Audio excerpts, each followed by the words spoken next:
बिस्मिल्लाहिर्रहमानिर्रहीम। अस्सलाम वालेकुम। आप सबको देसी कुकिंग में खुश आमदीद। कैसे हैं आप सब? उम्मीद करती हूँ अल्लाह की रहमत से सब ठीक होंगे। आज मैं बनाने लगी हूँ बीफ रेशा कबाब। अगर मेरी वीडियो अच्छी लगती है तो लाल सब्सक्राइब का बटन दबाएं, साथ बेल का बटन दबाएं ताकि मेरी हर आने वाली नई वीडियो आपको सबसे पहले फ्री में मिले। ਉਹਦੇ ਵਾਸਤੇ मैं आधा किलो बीफ लिया, ਉਹਨੂੰ पानी पाया, ਉਹਦੇ ਵਿੱਚ नमक डालिया, लहसुन अदरक का पेस्ट डालिया, ਉਹਨੂੰ मैं गलना रख दिता। ਉਹਨੂੰ अच्छी तरह पहले गलाया, बोटियां लईयां सी हड्डी तो बगैर वालियां, गला के फिर ਉਹਨਾਂ ਦੇ रेशे रेशे कीते इस तरह करके।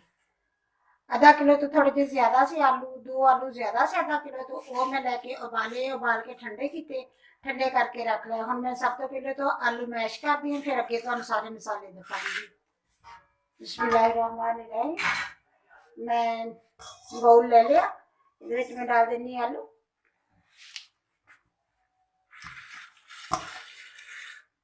इन्हें मैं अच्छी तरह मैश कर लूंगी।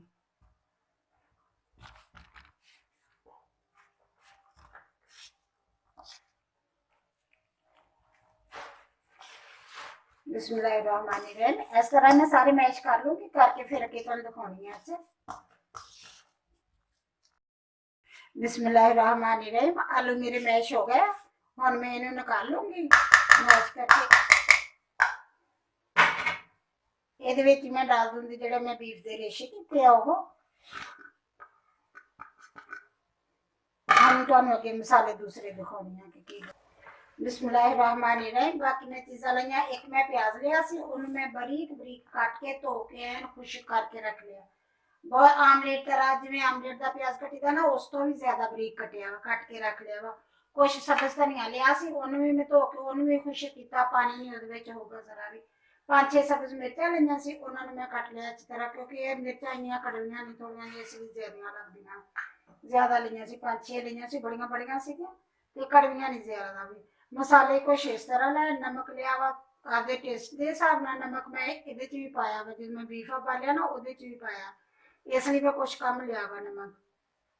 1 चम्मच मैं छोटे वाला 1 चम्मच नमक का लिया, 1 चम्मच मैं लाल मिर्च पीसी हुई का लिया, 1 चम्मच मैं कुटी हुई लाल मिर्च का लिया वा, 1 चम्मच मैं लिया वा धनिए का सुके हुए का पीसे हुए का, 1 चम्मच छोटे वाला मैं जीरे का लिया वा, 1 ही छोटे वाला चम्मच मैं गर्म मसाले का लिया, 1 चम्मच मैं लिया वा अमचूर पाउडर का, 1 चम्मच लिया वा मैं चाट मसाले का।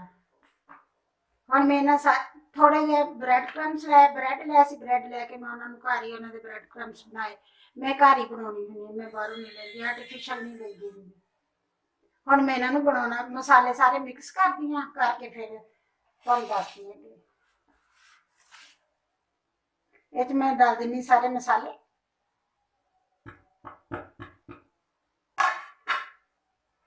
प्याज,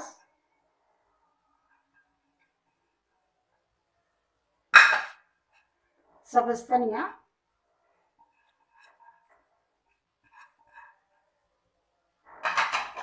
सब्ज मिर्चा,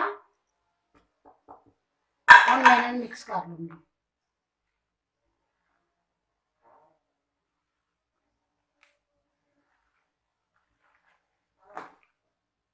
मिक्स करके सारे इन्हां नूं फिर देखते हैं कि ब्रेड क्रम्स किन्ने क डालदे आ। अगर तो बहुते नरम होए तो फिर मैं इन्हां च थोड़े ज्यादा डालूंगी, अगर नरम नहीं होंदियां, मतलब आलू हर चीज़ का मैं पानी बहुत अच्छी तरह खुश्क कीता वा करके ते फिर मैं बनाउण लगी हां। बिस्मिल्लाहिर्रहमानिर्रहीम। हुण मैं दूसरियां चीज़ां सारियां मिक्स कर लईआं, हुण मैं इहदे च डाल दी ब्रेड क्रम्स, सारे नहीं डालूंगी, देखदी हां चेक करके कि किन्ने क डालने आ, क्योंकि मेरा मसाला जो बनया ना वो सख्त बनया, ज्यादा नरम नहीं होया। मैं हर चीज़ का पानी बिल्कुल खुश्क कीता सीगा। आलूआं नूं भी उबालिया, ठंडा कीता, पहलों ठंडे करके फिर उन्हां नूं मैश कीता। तुहाडी मर्जी है, तुसीं कद्दूकस भी कर सकदे हो, लेकिन मैश कीते थोड़े थोड़े विच माड़े माड़े आलूआं दे होण ना तो ज्यादा मजे दे लगदे आ, इसलिए मैं मैश ही कर लैंदी ज्यादातर, मैनूं अच्छे लगदे आ। हुण इहनूं मैं अच्छी तरह मिक्स कर लैनी, बस इन्ना ही डालूंगी मैं।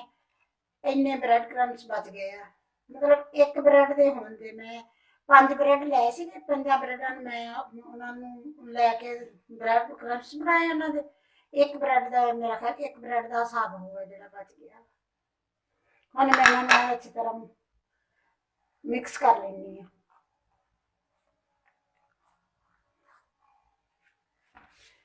बिस्मिल्लाहिर्रहमानिर्रहीम। लेमन जूस मैंने भुल गया सी तुहानूं दसना। एक नींबू लिया सी, उहदा मैं रस निकाल लिया। हुण मैं इहदे विच एक नींबू दा रस डाल देनी है।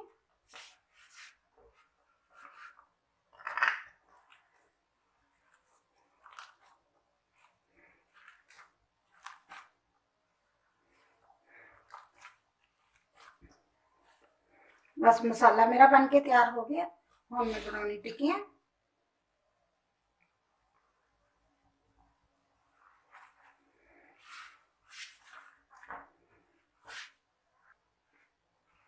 बिस्मिल्लाहिर्रहमानिर्रहीम। ऐ ले लिया थोड़ा जिहा, ला के इहनूं इस तरह करके हत्थ ला लो। अगर तुहाडे हत्थ दे नाल चिपकदियां ते फिर इन्हां नूं बना लो।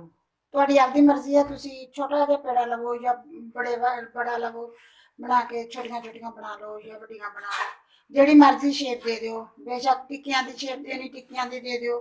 जे तुसीं मतलब गोल शेप देनी आ, गोल तरह होर ते कई किस्म दियां शेप आ, किसे तरह दी भी दे सकदे आ तुसीं। मैं तो इन्हां नूं कुछ एवें दियां बनाऊंगी। देखदी हां सारियां शायद एवें दियां बनावां। पहले मैं बना के रख लेनी है थोड़ियां जिहियां, फिर अगे तुहानूं दिखाउणी आ कि फ्राई किवें करनी आ।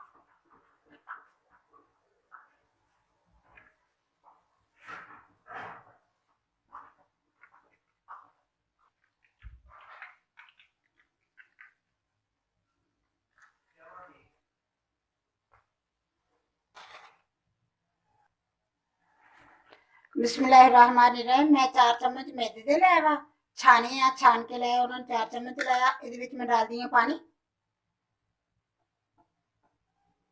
पानी डाल के इन्हूं अच्छी तरह मिक्स कर लूंगी।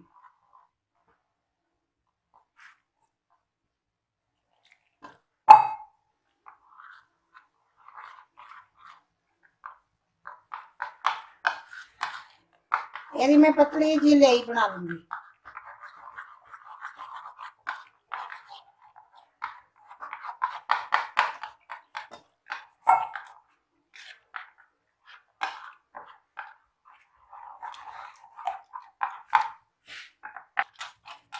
बिस्मिल्लाहिर्रहमानिर्रहीम। यदि पतली जी लेई बना ली है, बस इन्नी पतली होनी चाहिए। इस तो गाढ़ी नहीं होनी चाहिए, इन्नी पतली होनी चाहिए।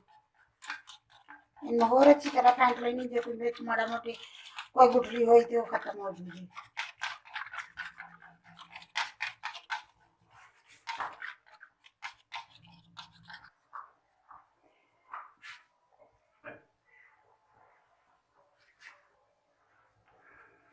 बिस्मिल्लाहिर्रहमानिर्रहीम। लेई मेरी बन गई है। ब्रेड क्रम्स में लाया वा थोड़े जे।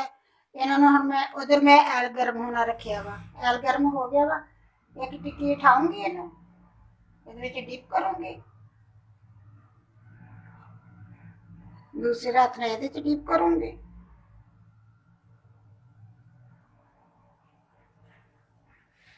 ऐल डाल दूंगी। ऐल मेरा गर्म हो गया।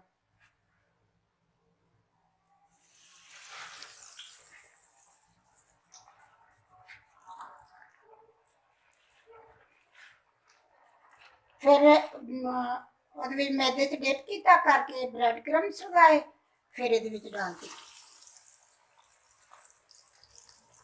इस तरह मैं ये सारियां डालूंगी।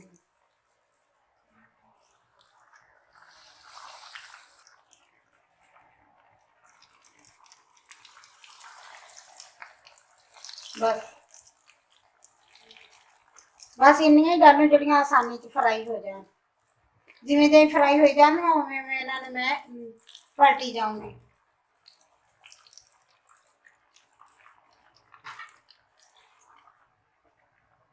बिस्मिल्लाहिर्रहमानिर्रहीम। एक पासे फ्राई हो गया, इसी तरह मैं इन्होंने दूसरे पासे कर लूँ। माशाल्लाह बहुत अच्छी फ्राई हो रही हैं।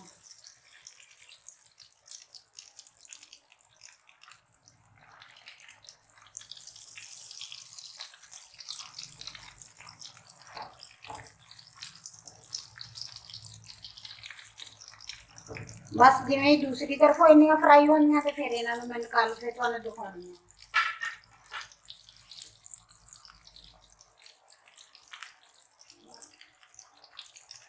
उन्नी देर में नाल नाल दूसरियां टिक्कियां भी बनाई जाऊंगी, नाल नाल बनाई जानी, नाल नाल फ्राई की जाऊंगी।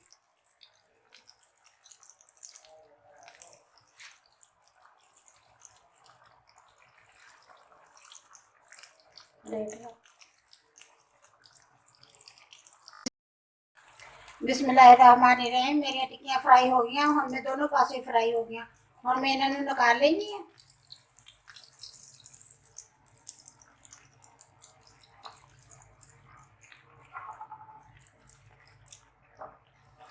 ਤੁਸੀਂ ਇਹਨਾਂ ਨੂੰ ਬਣਾ ਕੇ ਫਰੀਜ਼ ਕਰਕੇ ਵੀ ਰੱਖ ਸਕਦੇ, ਬਣਾ ਕੇ ਥੋੜੀ ਦੇਰ ਇਹਨੂੰ ਫਰੀਜ਼ਰ 'ਚ ਰੱਖੋ, ਮੁੜ ਕੇ ਇਹਨਾਂ ਨੂੰ ਟਿੱਕੀਆਂ ਥੋੜੀਆਂ ਜਿਹੀਆਂ ਉਹ ਸਖਤ ਹੋ ਜਾਂਦੀਆਂ, ਆਕੜ ਜਾਂਦੀਆਂ, ਫਿਰ ਇਹਨਾਂ ਨੂੰ ਨਿਕਾਲੋ ਤੇ ਉਹਦੇ ਵਿੱਚ ਡਾਲ ਕੇ ਪੇਪਰ ਉਹਦੀ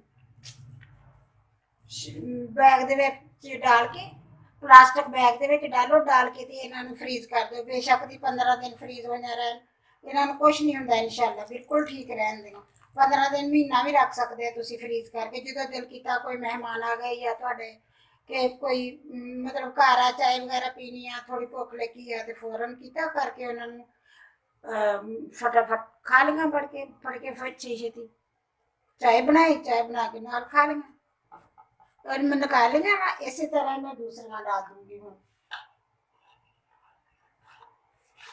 लेकिन ऐल फुल गर्म होना चाहिए इन वास्ते। अगर ऐल थोड़ा जा ठंडा होगा ना तो ये टिक्कियां टुट जाएंगी, ये नहीं होंगे, मतलब फुल गर्म हो ऐल तो फिर ये बहुत सोहने माशाल्लाह बनते हैं। बिस्मिल्लाहिर्रहमानिर्रहीम। इसी तरह मैं बाकी भी डाल दूंगी, इस तरह डाल के फ्राई कर लूंगी। बिस्मिल्लाहिर्रहमानिर्रहीम। मेरे बीफ रेशा कबाब बन के तैयार हो गए, माशाल्लाह बहुत अच्छे बने हैं। तुसीं इन्हां नूं बना के फ्रीज कर लो, बेशक दी बनाओ, बना के फ्रीज करके रख लो, अगर नहीं तो बना के रख लो, माशाल्लाह अच्छे लगते बने, खाने में माशाल्लाह बहुत अच्छे हैं। मेरी तुसीं चटनी ना खाओ, टमाटो कैचअप ना खाओ, चाय बनाओ, चाय ना खाओ, तुहाडी मर्जी है आपकी। अगर मेरी वीडियो पसंद आए लाइक करना, शेयर करना, सब्सक्राइब करना। अल्लाह हाफिज़।